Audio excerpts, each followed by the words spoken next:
your girl, Tina Marie J. I'm actually a little sleepy after having 2 weeks off from work and then starting back this week. I'm just like, oh my God, I'm already exhausted. But I really wanted to make this video, so I am going to make it through this.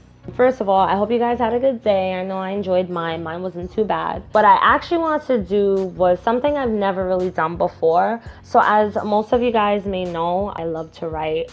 I love to write anything from poetry to fiction to nonfiction, like just journaling. Whenever I am going through something, or if I have a decision I have to make that's really difficult, something that takes a lot of thinking, because of the fact that I've always dealt with anxiety, I tend to overthink tremendously. I've gotten a lot better. My writing helps me. I wanted to actually read to you guys a lot of things I wrote and feelings that I felt before I left, when I was first thinking about leaving, up until the day that I finally left. It was in 2016. That was when I had left the church. On January 11th of 2016, I had wrote reasons I want to leave the Church of Christ, because I was a part of the New York City Church of Christ. I just want you guys to know a lot of these things that I've written down, I don't remember the feeling until I read it, and then it hits me all over again. I don't know if it's that I've blocked out certain memories, but there are certain things that I reread to myself and I was just like, oh crap, I totally forgot that happened. All of a sudden, I kind of feel the effect, but then that goes away because I know who I am and I know where I am in this life and in this moment, and I'm content, I'm happy with it. So for number one, reasons I want to leave, I don't like the manipulation and pressure the church imposes on others. Number two, people want and feel that it's their right to know about everything in my life.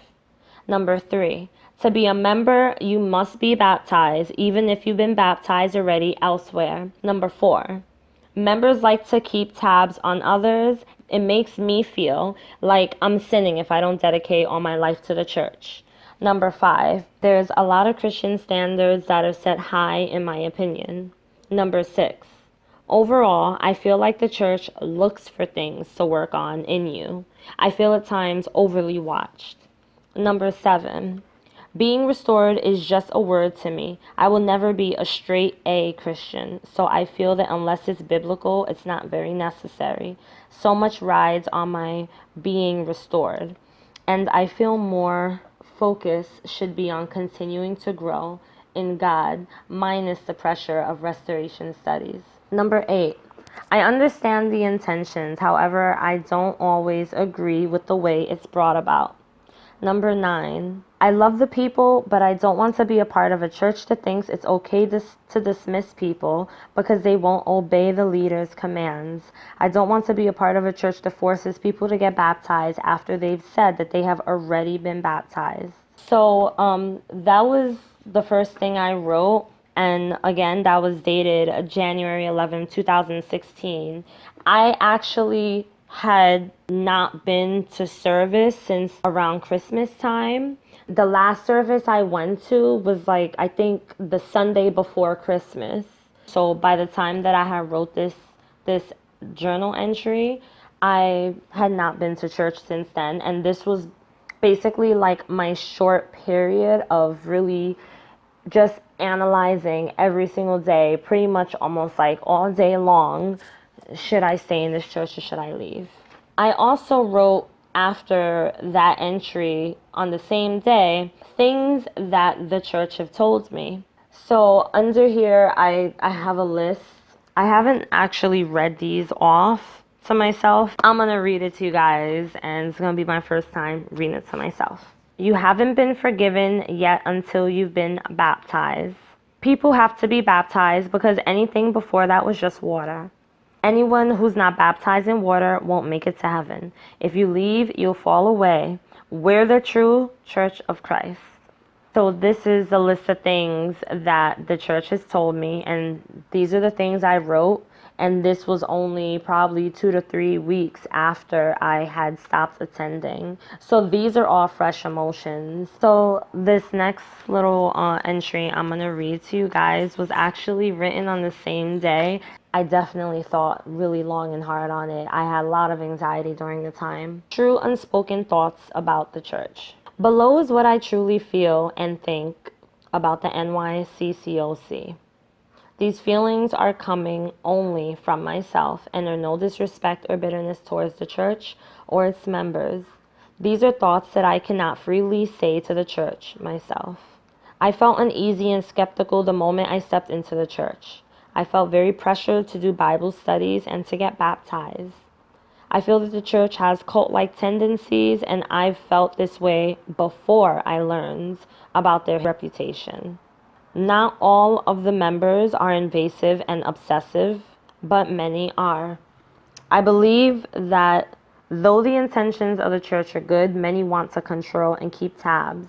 On one hand, it's a way of keeping each other accountable, but on the other, it's controlling to an extent.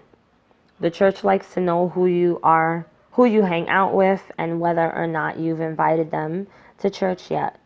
The church wants to know who you're dating, where you're going, and why you aren't attending all meetings. The church has its certain cliques and religious know-it-alls. If you decide to live a life outside the church, then people will no longer talk or keep in contact with you. I've been told how I should dress, how I should be towards my husband, serve him his plate first, dress the way he likes, wait on him, but he shouldn't have to wait on me. Was told who I should and shouldn't hang out with. I've been told that my pride is my issue anytime I disputed or had my own opinion outside of the religious, politically correct one. If I needed a little advice, I was told that I needed TR, or discipling time. TR, by the way, is basically the same thing as CR, which stands for chemical recovery. The location that I was a part of, they call it TR for total recovery. A lot of my personal business was told to many members even after my Bible studies. I would be told I needed to put away my pride and allow them, meaning the church, to place me with TR and discipling members whom they felt were suitable for my needs. I was pressured constantly to do restoration studies and was put through guilt trips to repent. So that was all I wrote for that entry. The funny thing about the entry I just read to you guys is that I remember having this feeling kept nudging at me and telling me, just write this, because I never really intended to write that. When I went with that feeling, that inner voice, I decided okay, I'm gonna write how I'm feeling right now about what they've done and how they've hurt me, but I'm gonna write it as though I expect anyone to read this. But in reality, when I wrote that, I never had any intentions of reading it to anyone or anyone read it, but I wrote it visualizing in my mind that I was actually exposing. The next entry I'm going to read for you guys, I wrote this on February 24th of 2016. So in this entry, I'm not going to read the entire thing because some of it is private, but I was basically venting about how I felt like things were not going right financially. I had a really crappy job. I couldn't stand it. I really hated it, and I was so fed up. So I got frustrated, and I had wrote, oh my God, what the freak? Is God playing some mean, cruel joke on me by shutting these doors in my face? And now I'm hearing in my head again, be grateful, stop complaining. God is not going to bless you if you don't put him first.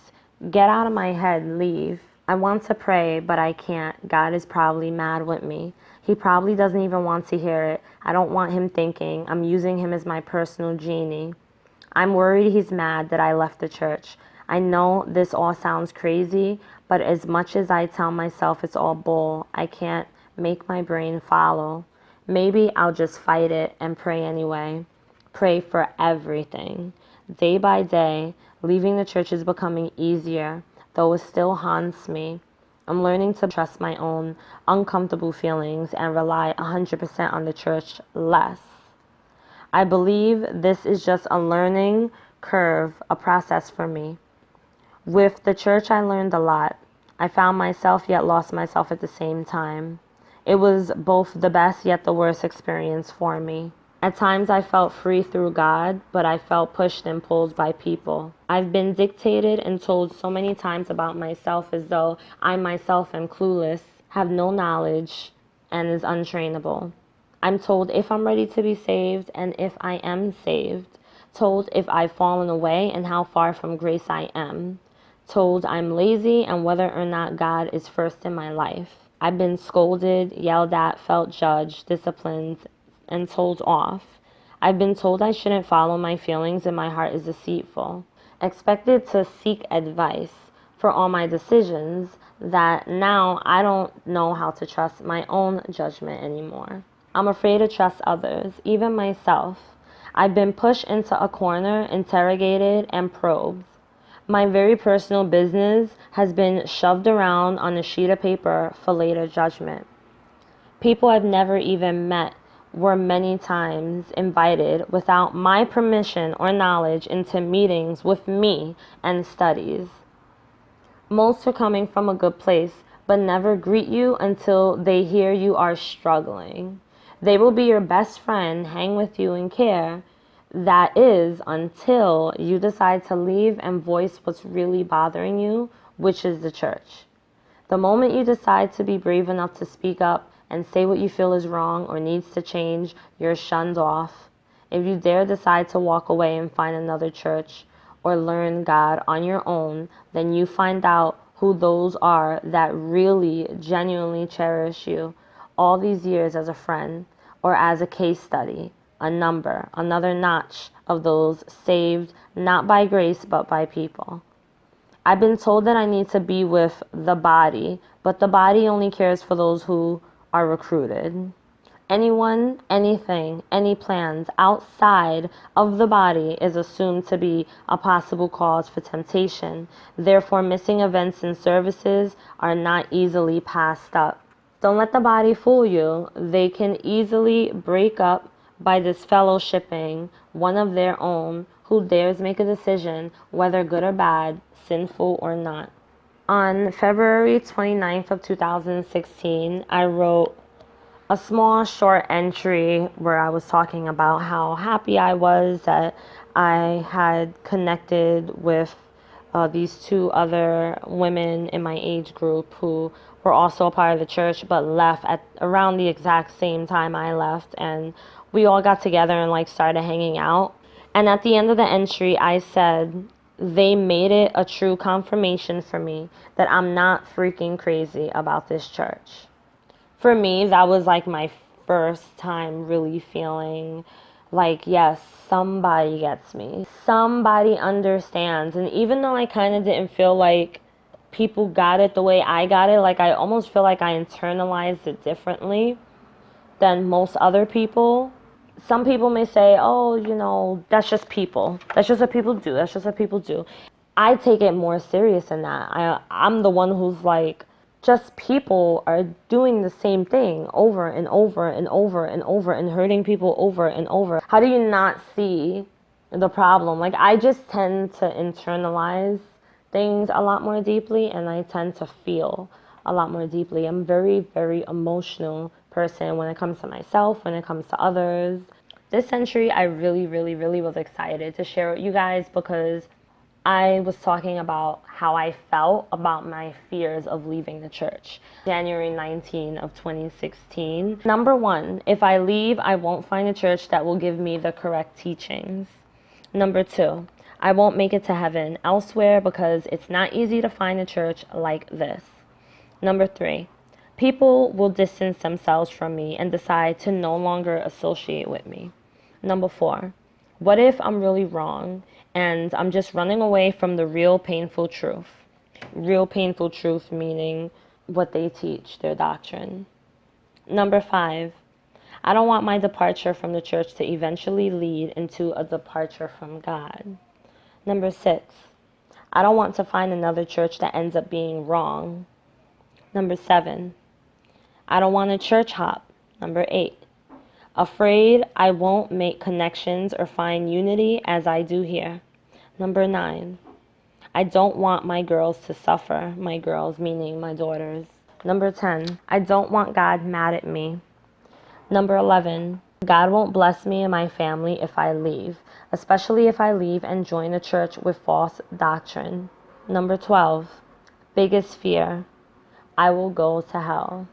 So that is all I'm going to give you guys for today. I am doing a part 2 video because that was basically my journal entries of things I was thinking before I left the church. Make sure that you click that little notification bell. I hope you guys enjoyed the video. I hope that you guys feel like you are not going crazy. Like a lot of the things that I have wrote and I have felt in those immediate moments of me thinking of leaving and actually taking the steps towards leaving. I hope that you feel like you could relate to those emotions. That way it can help you to know even more that you're not going crazy. I love you guys all so much. Enjoy the rest of your day.